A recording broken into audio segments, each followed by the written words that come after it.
Okay, hello. Um, so today I just wanted to go over these slides that I sent you all and just further explain some of my intention behind including these slides for the Tucson Family Food Project. So you can see we have innovative interventions for diabetes prevention in youth and the insights from recent research. And these are just some of the risk factors for prediabetes and type 2 diabetes in children and youth. It's overweight or obesity, maternal diabetes or gestational diabetes mellitus. So family history, vulnerable race or ethnicity, and then some of the signs and conditions that are associated are increased thirst, increased hunger, darkened skin patches, and slow healing wounds. So, and then I discussed continuous glucose monitoring, which might allow for earlier diagnosis in prediabetes or, start the process of looking at that. It's particularly helpful for people at higher risk for diabetes, like we just discussed, family history, ethnic minority populations. And in the past, something interesting about continuous glucose monitoring devices, they were not FDA approved for anyone other than people with diabetes. So I think there needs to be some thought process into it because even healthy people might be interested in using these devices. So I think with a population in mind of participants that are pre-diabetic or at risk for being pre-diabetic or diabetic, so there would need to be screenings involved of the children or young kids involved in using these devices. I would think for evidence-based research. So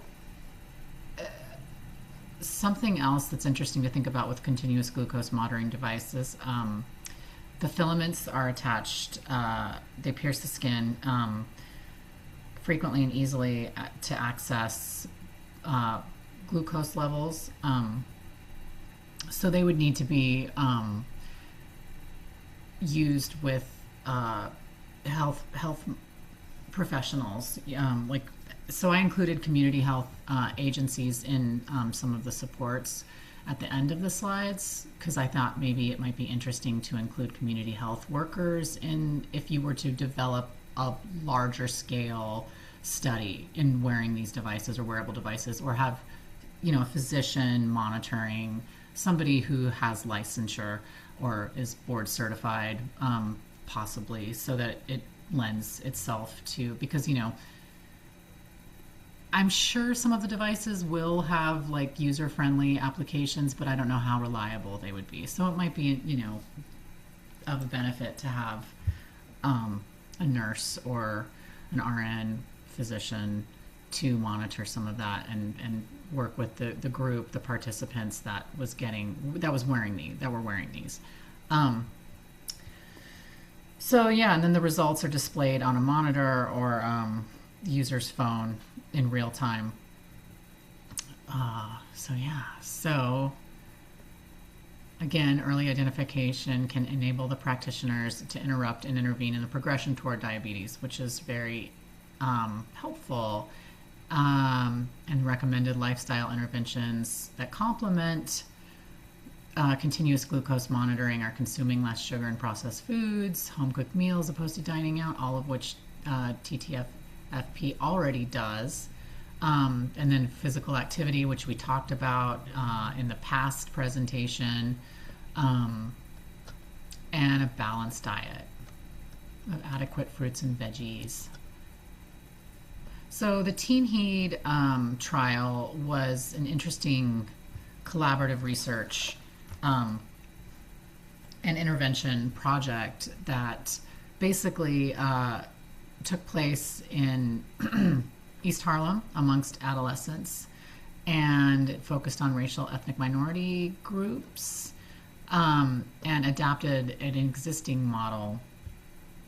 And something to think about, I think, is that one of the facts that I kind of drew from it prior to even looking at it was the number of youth with type 2 diabetes in the U.S. is projected to increase by 49% by 2050, with rates that are higher amongst minority group youth. And Teen Heed is youth participatory action research, which is really powerful because it's peer-led, which kids seem to respond to. And it kind of helped work with the need for innovative community-driven youth diabetes prevention strategies, and there is a need for that, obviously. So it was pre-diabetic youth in East Harlem. They screened. They obtained funding from NIH. And the screening involved oral glucose tolerance tests, body measurements, and blood pressure. Again, community-based health workers were employed for those screenings. And they found that overall 47% of those screened were at risk for diabetes.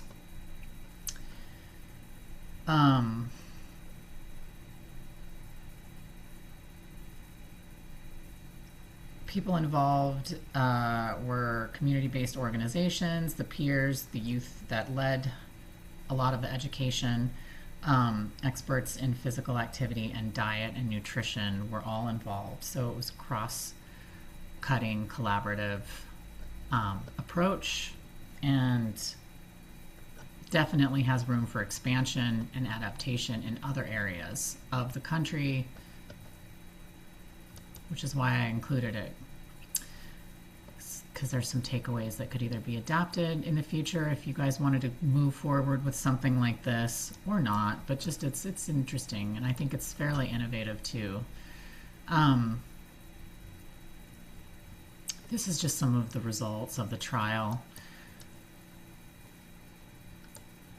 Again, the participants that after in the follow-up, they recommended adding the participants, the kids, adding additional support and resources through the use of online groups, texts, and apps, but they emphasized the importance of in-person meetings.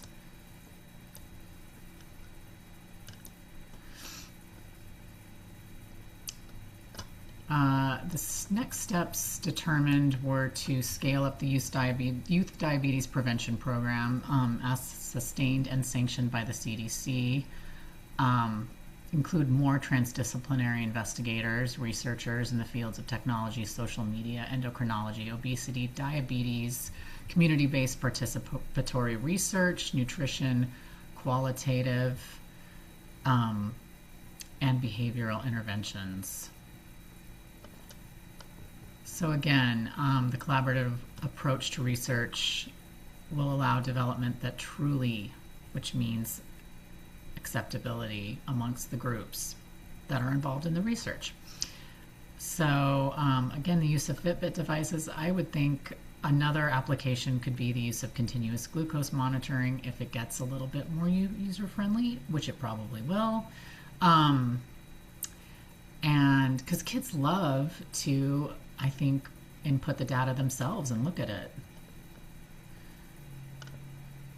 So yeah, it's acceptable in promotion of goal setting, self-monitoring, and social support for weight management. So this was a study that was done on glycemic variability in youth with obesity. And the primary objective was to assess the feasibility through recruitment, retention, and adherence rates in this particular study. The secondary measures included the metrics from the continuous glucose monitoring. They also measured sleep patterns, dietary intake, physical activity, eating behaviors, and weight change. That's all pretty interesting. what they used were automated self-administered dietary assessments, which I included in here, which could be of value too, if y'all wanted to expand on this and adapt it for your own research and programming and outcome measurements. The International Physical Activity Questionnaire, Pittsburgh Sleep Quality Index, and the Dutch Eating Behavior Questionnaire. They were administered at week 3 and then again at week 6 to see if there was improvement. So the kids in this group were trained to wear CGM under the supervision of research staff.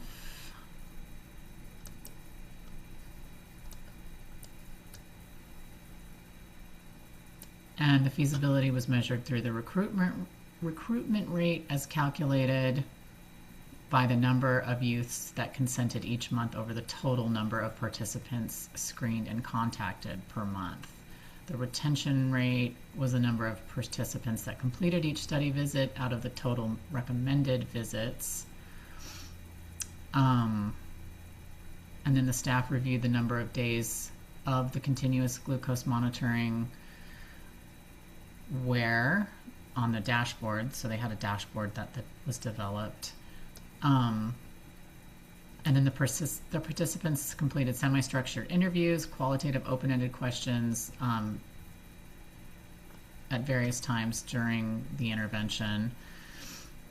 And then weekly phone check-ins were administered and conducted to monitor the wear time and resolve any technical issues. So there was lots of involvement with staff, it sounds like, or with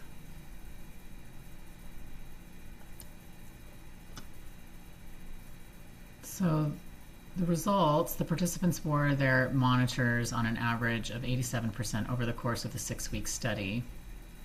Feedback was generally positive. They found the devices to be minimally invasive,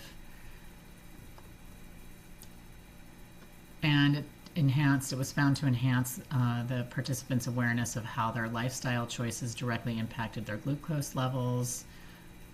Majority found the study worthwhile and would recommend to others.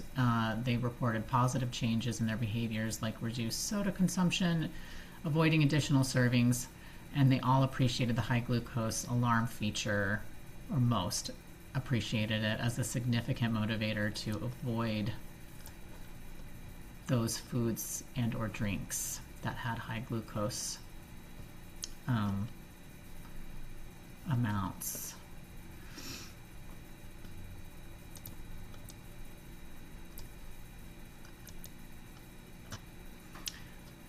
So I also included some information about the Teaching Kitchen Collaborative, which they're learning labs that were started by the Harvard T.H. Chan School of Public Health and the Department of Nutrition and the Culinary Institute of America, I believe in the 90s. Their goal is to support and build a global network dedicated in improving lives through the transformative culinary and lifestyle education. Mindfulness, instruction, exercise promotion, and motivational interviewing. They can be physical and virtual forums that provide education on, in real time at times too. So they literally are teaching kitchens. They connect members, so it's a membership. So I'm sure though that TTFFP could get involved somehow because they work with. If you're interested, I just think they're interesting because they do have evidence in evidence base.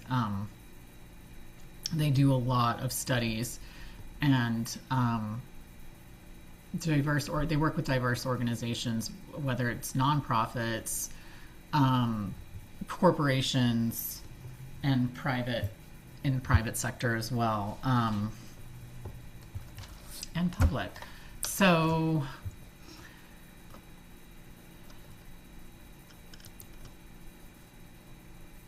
They have a lot of evaluation and outcome toolkits for studies that can be adapted for nonprofits, which I thought was interesting.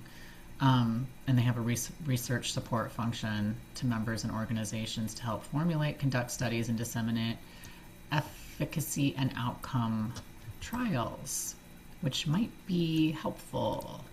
And lots of resources. And I think the aim is to standardize and codify functionality and expected outcomes and metrics of teaching kitchens, and within the food is medicine community, which is also, it also just might be helpful to reach out and discuss, what you guys do, because it's so innovative. And if there was a need or desires to expand, which I know there is, if you wanted to expand more in classroom style, community-based research and education for kids and parents, and in the future, I thought it might be interesting. So, see, these are some of the resources, and I included, these are all live links that can be accessed. You can just click on these. So there's the Food is Medicine Collaborative, National Produce Prescription Collaborative. There's some teaching kitchens. There's a toolkit PDF. The AZ Chow, which is the Arizona Community Health Workers Association, which I thought might also be an interesting partner, or somebody to reach out to, a group to reach out to see if there's, if you wanted to use some of these biometric devices, how they can help, possibly. Health Meets Food, Culinary Nutrition Collaborative, all valuable resources. And then these are my references. So these are just some of the interventions that I included in the slides. And I hope all of that made sense. And there's just so much room for growth and scalability. And I thought that these might be like valuable, just some insights, like I said in the beginning. Anyways, thank you so much, and I will see you guys soon.